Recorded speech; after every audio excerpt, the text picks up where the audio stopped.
হ্যাঁ, এগুলো রসুন। আর এই রসুনগুলো আমি রোদে শুকিয়েছি একেবারে মচমচা করে। এখন ব্লেন্ডার জারে পাউডার করে রেখে দেব একটা কাচের বয়ামে। আর এভাবেই সারা বছর বিভিন্ন স্পাইসি খাবারে আমি ব্যবহার করব। তো আপনারাও চাইলে এভাবে সংরক্ষণ করতে পারেন। এটা কিন্তু দারুণ একটা স্মেল এবং গুণগত মানও চমৎকার থাকে।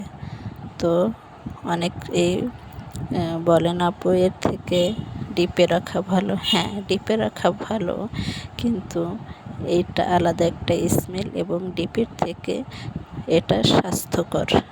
তো অর্গানিকভাবে আপনি এভাবে রাখতে পারেন যে কোনো স্পাইসি খাবারে।